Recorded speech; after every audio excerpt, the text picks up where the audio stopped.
Adventures in time and space, told in future tense. Dimension X.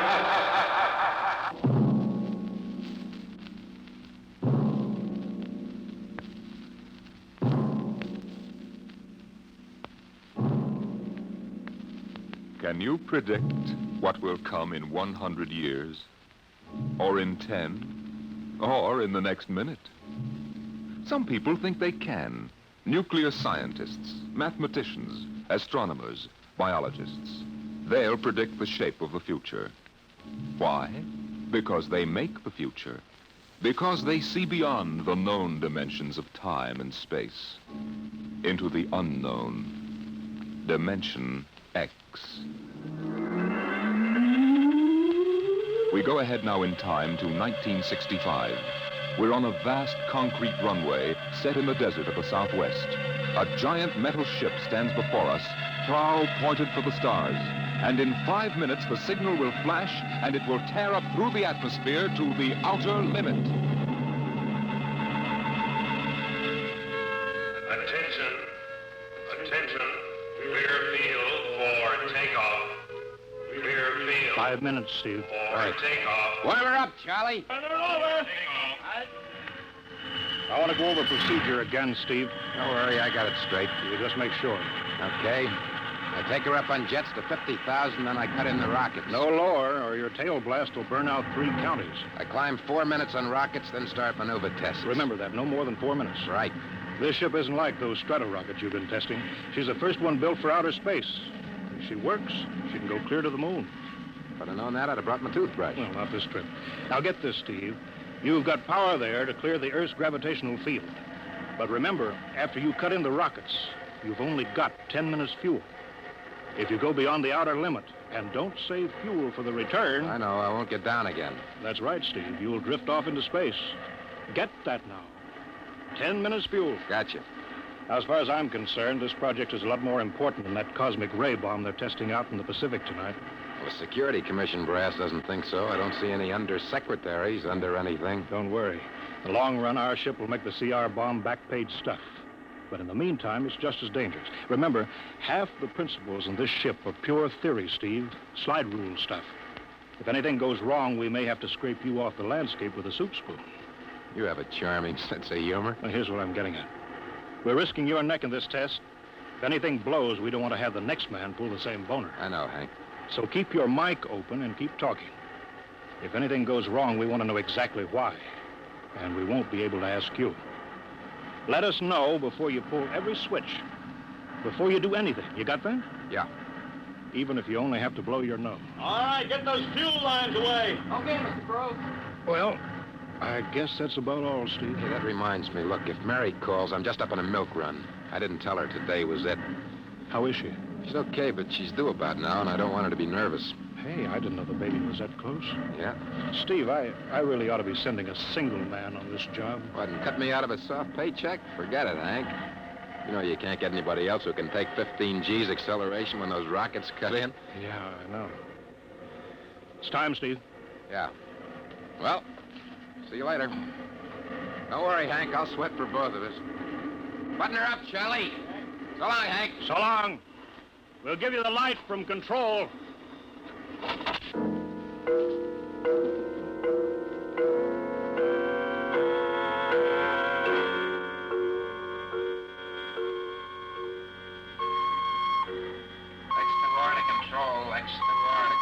Are you there yet, Hank? Okay, Steve. Got you on the speaker.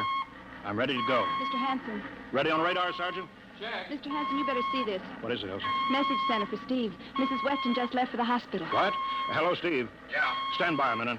Shall we hold the takeoff, Mr. Hanson? What? Oh, yes. No, wait just a minute. It's too late now. You going to tell him? Maybe he's got enough to worry about. Hey, what's holding us up, Hank? Something on your mind? No, it's nothing, Steve. I just wanted to say good luck. Clear for takeoff, Charlie? Right.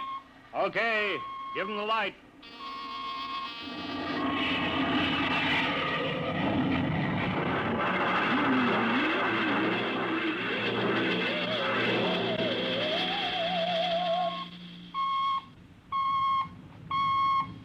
All right, Steve. I'm reading you clear.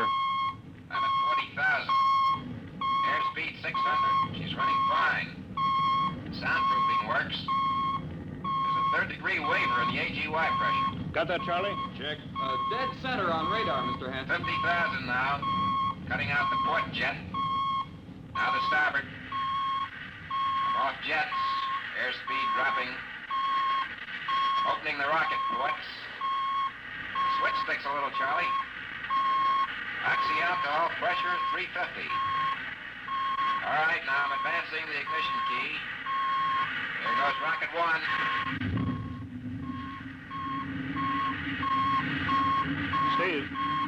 Steve, you all right? Yeah. Feels like somebody slugged me with a sledgehammer.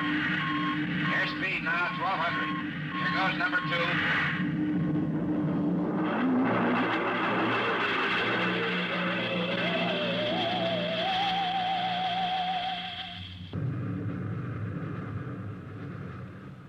Hello, Steve. Elapsed rocket time is now 4 minutes. What's your altitude? Over to you. Speed 4,400, still climbing. Altitude, 297 miles. All right, you're at the outer limit. Level off for maneuver test. You've got exactly 6 minutes fuel left. Okay. Starting a 3-degree left bank. It's a little sluggish. There, it's all right now. There's a low vibration someplace. Maybe the cockpit hatch. I'm straightening out. 5 minutes fuel left. Now I'm starting a 3-degree Hey, What's the matter? What's wrong? there's something up here. Something shining. What are you talking about? There's something above me, Hank. I'm going to chase it. Steve, you're at the outer limit now. I can see it plain now. Steve, don't go any higher. You've only got 4 minutes left. You've only got... Getting static. I can't hear you, Hank. It's dead ahead now. Going to make a pass at it. Get a good look. Hey, it's swerving to meet me. It's dead ahead now. It's dead ahead.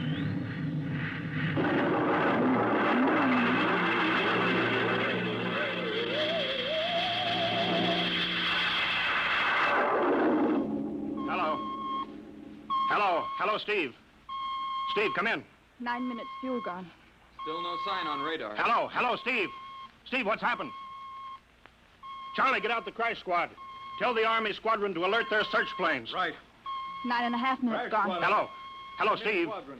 What's happened? Where Hello? the devil is it? Charlie, Hello. for Mr. Hanson. Come in, Steve. We need a search squadron. Come in.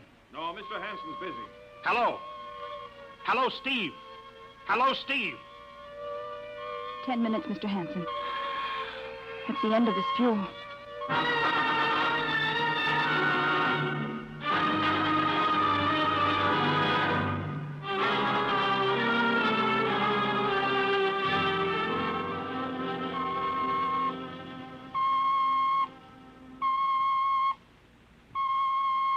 How long's it been now?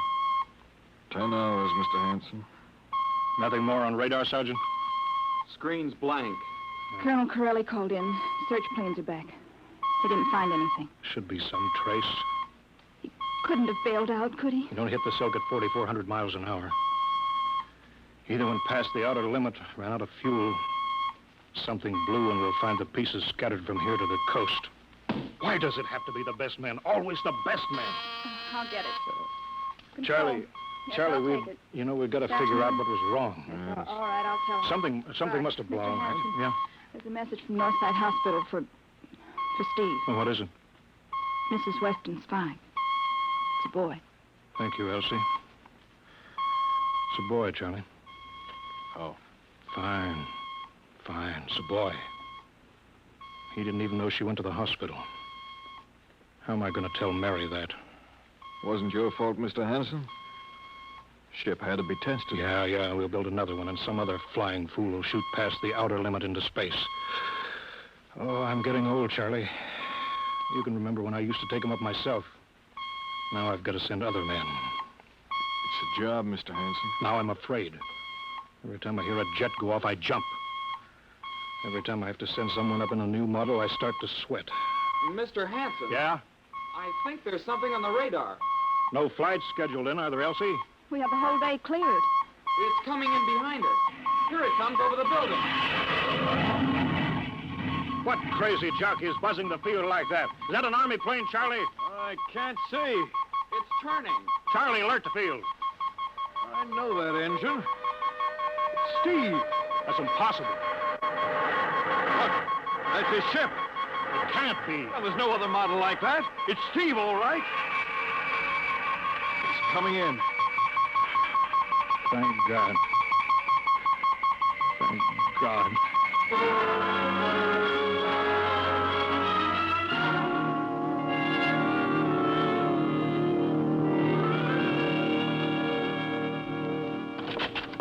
All right, sit down, Steve. The quicker we get this done, the quicker you get over to see Mary and the baby. Hank. Elsie, give the order to check and refuel the rockets.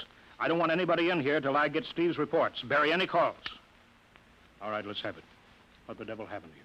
Hank, does that cosmic ray bomb still go off tonight? What are you talking about? Straighten out, Steve. Where you been for the last 10 hours? Listen, Hank, there's something more important. Come on. I've got to get a report on the screen to Washington, so let's have it. I've got to know how you stretched 10 minutes fuel to keep you in the air for 10 hours. Now, one thing before I talk. Look, have the Steve. Geiger men run over the ship before they refuel. What'd you run into? So help me, Hank, I don't know. But we better check and make sure it isn't radioactive. Elsie, add a Geiger report on the standard check. Steve, maybe we better have the doc look you over, too. No, I'll be all right. They said I'd be all right. They? Look, son, I know you've had a tough time, but we've had this field on the alert for 10 hours. One of the Army boys cracked up looking for you, and he's hurt bad. So let's have the story. Let's have it straight. I don't know how to tell you. Hank, I saw something up there. At 300 miles? I chased something up there, Hank, and I caught it. Now, don't hand me that, Listen, Steve. I was cruising along, just starting the right bank, when I spotted something. It must have been going about half my speed. It was egg-shaped and smooth. I made a pass at it, and I was coming back for another, and then there was a humming sound. Humming? A sort of vibration. And I blacked out. I was headed straight for it at 4,400 miles an hour. I thought it was going to be the biggest smash since Hiroshima, and... Hank, is there a drink in that bottle? Never mind that, Steve. What happened? I came to inside their ship. Uh-huh. Steve, this whole thing has been a devil of a strain on you. I'm going to call Major Donaldson from the Army base. Ask him to sit in. Psychiatrist? Yeah, that's a good idea. Let him run his tests. He'll tell you I'm not kidding. Because, Hank, unless I miss my guess, I've just been tipped off to the way the world ends.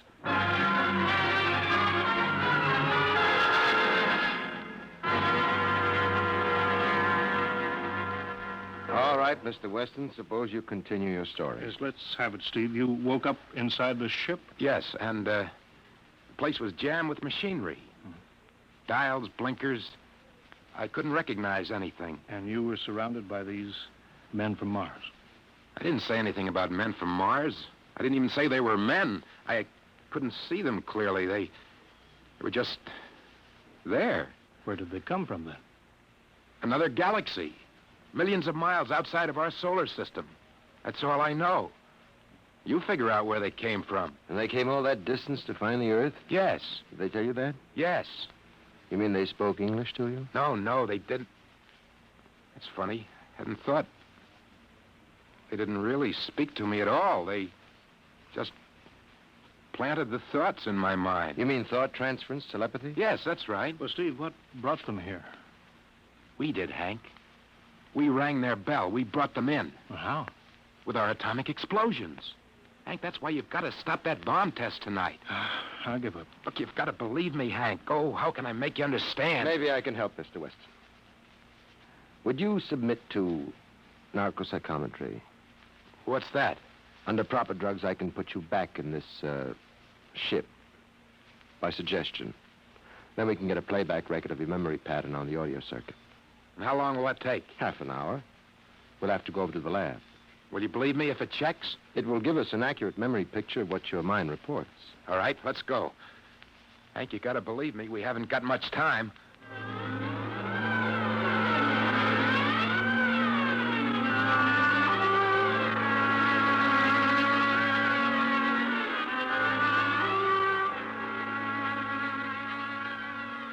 You should be getting drowsy now. Count backwards from 10. 10, 9, 8, 7, 6, 6.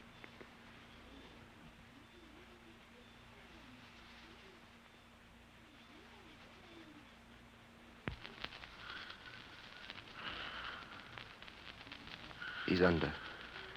Now we attach the head plate electrodes. The cortical pickup. Look out for that wire, Mr. Henson. 3.0 setting. 31.3. Now throw that switch, Mr. Henson. I have to start him off by suggestion. All right, Steve. You're in your ship now. You're in the rocket. Rocket. You're in the rocket. You're in the rocket. And you've just sighted something strange. Now I'm starting at 3 degree right. What's that? Hey, there's something up here. Something shining. His memory pattern. We're picking it up electronically. There's something above me, Hank. I'm going to chase it. It's piped through the audio circuits. I'm getting static. I can't hear you, Hank. This is where we lost contact with him. I'm going to make a pass at it and... Hey, it's swerving to meet me. It's dead ahead now. It's dead ahead. Now what? This is where he blacked out. There's no telling how long, minutes or hours. What's that noise? I don't know, quiet. Where? How did I get in here? What? Who are you? Is he seeing things? Intergalactic Patrol. What's that? What are they saying, Steve? What are they saying? It's about nuclear fission. They know about it. They know the danger of it. Long ago, they had wars that almost destroyed them. But finally, they learned. Now they've outlawed war. Go on, Steve. They patrol space. When their detector picks up an atomic explosion, they send a patrol. What are they going to do? They've quarantined us. Quarantine? They've isolated the Earth. Because we don't know how to control ourselves yet. Until we learn, we'll be a menace to the whole universe. What is this nonsense? Quiet. How are they going to do it, Steve?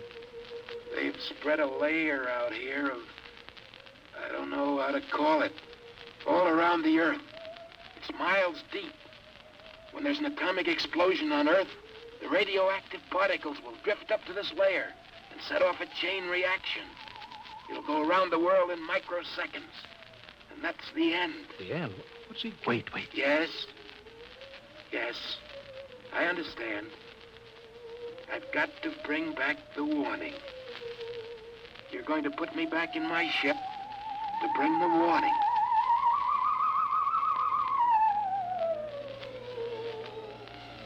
Now what? Blacked out again. I guess that's all. What does all that mean? It's what he remembers. You don't think that really happened? No. Narcopsychometry circuits produce what he remembers. It just means that Steve believes this happened. I don't like to see this. I've seen too many top pilots snap.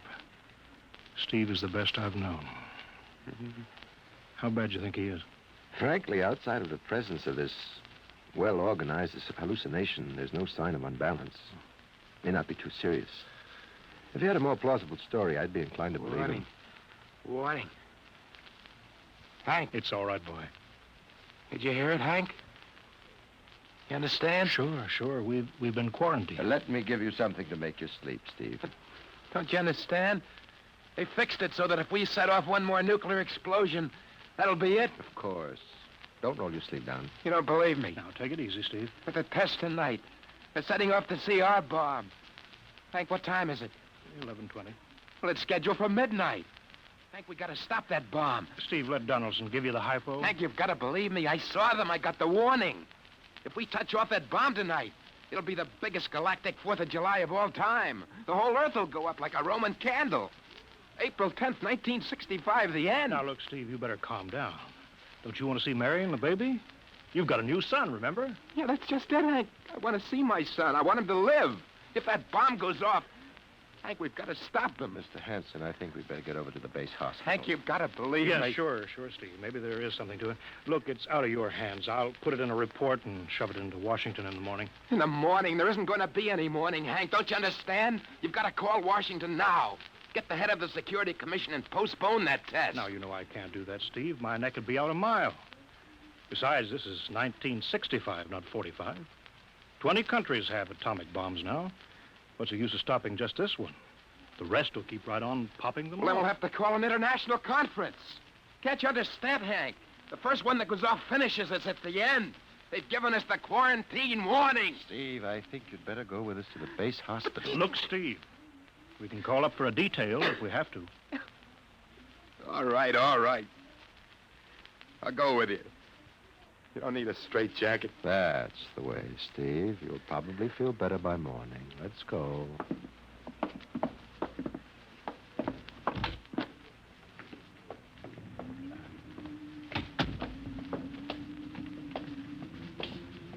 Well, Steve, tomorrow I'll drive you over to the hospital to see Mary and the kid. Sure. Look at the ship under the floodlights. Pretty, huh? You'll be flying her again soon, don't you worry.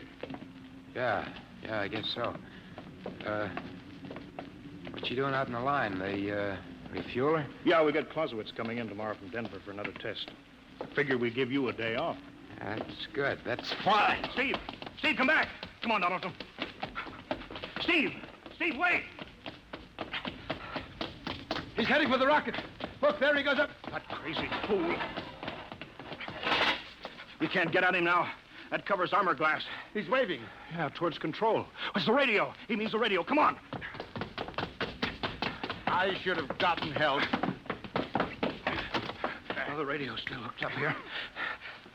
Hello, Steve. Listen to me, Hank.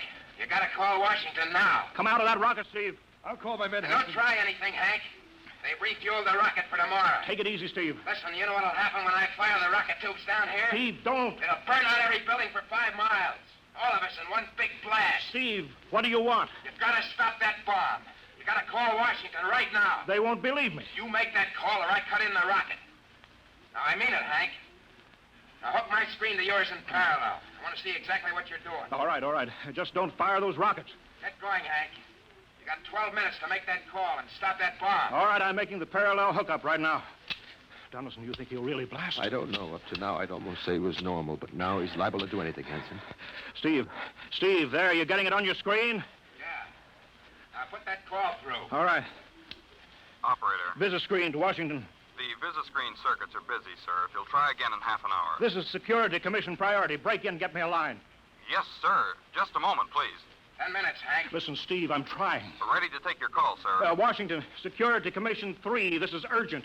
I want Undersecretary Herbert Ames. Washington 3. 1 moment, please. Hurry, will you? 1 moment, please. What time is it, Donaldson? 11:51. Do you think he'll fire those rockets? He might. Washington, Visit screen 3. Mr. Herbert Ames, please. that is a coded exchange. I cannot accept your call without clearance. Get it through, Hank. Listen, Washington, put it through. This is Mr. Hanson at San Marco Air Base. This is a priority call. I'm coded. 1 moment, please. I will check your code number. Get that through, Hank, or that bomb goes off at 12. Will you be reasonable, Steve? Your call has cleared, San Marco.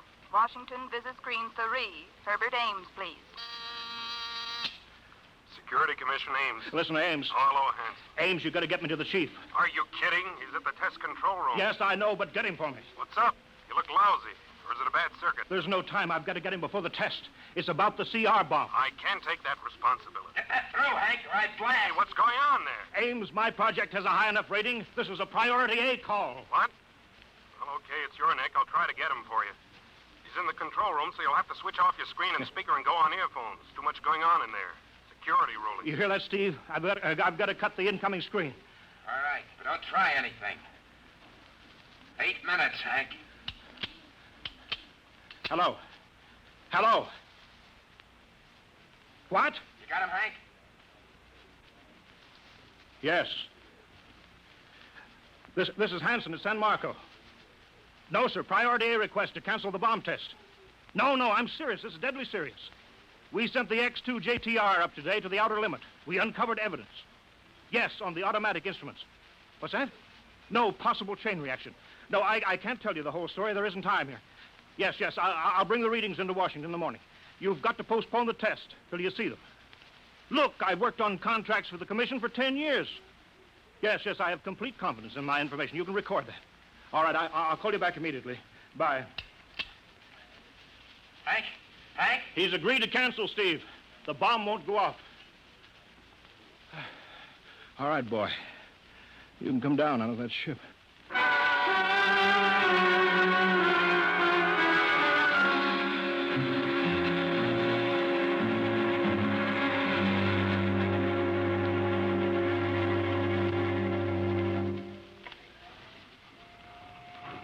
He's opening up. Here he comes. All right, Steve. Come on down. Sure, Hank. Just a second. Hank, I was scared. I was plain scared. Easy now. It's all over. The bomb won't go off. Thank God. Look, I want to see Mary and the baby. Can you get me transportation now? Oh, wait a minute. It's almost 12. They won't let you in the hospital now. I want to see the baby. Sure you do, but you've been under a strain. I've got a shot for you here, Steve. Give you a good night's sleep. All right. Roll up your sleeve. Yeah, here. There, that'll make you sleep. Sergeant will find you a bed.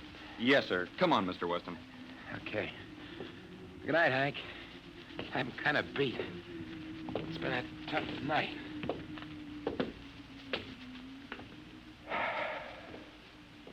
It sure has. I thought for a minute he was going to blast those rockets and send us all to Kingdom Come. Yeah. Quite a stunt getting the ray bomb test called off. It isn't called off. But the chief said... Ames couldn't get the chief. I was talking to a dead circuit. Bomb goes off in a couple of minutes. Oh. Poor Steve. He was one of the best. He was the best. 1 in 10 million. Some story of his, poor guy. For a while, he almost had me believing that quarantine. That's a very common delusion. End of the world. Yeah, I suppose so. Ah, it's a nice night. Never saw the stars so bright. We better be getting in. That wind is cold. Well, the bomb goes off in 30 seconds. Poor Steve. You know, Hanson, there's just one thing. Yeah? It's outside my field, but I'm curious. How did he keep that ship in the air for 10 hours with only 10 minutes fuel?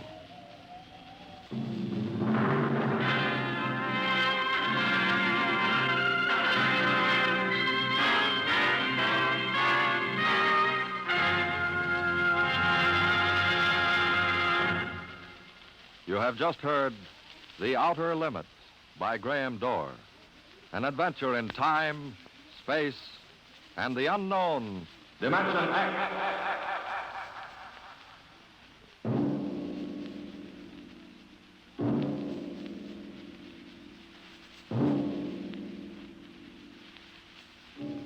Now, about next week.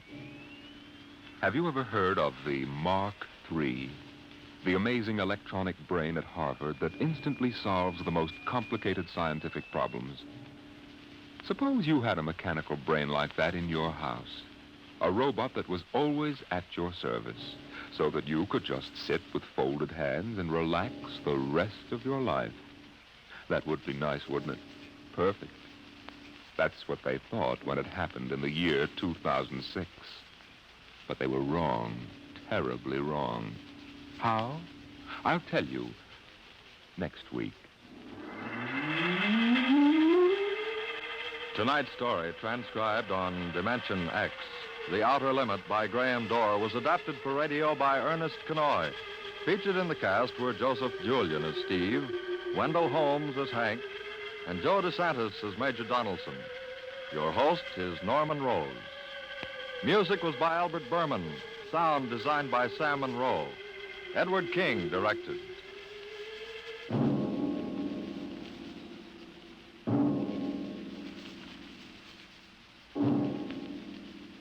Tomorrow, here's Sam Spade. Now it's Truth or Consequences on NBC.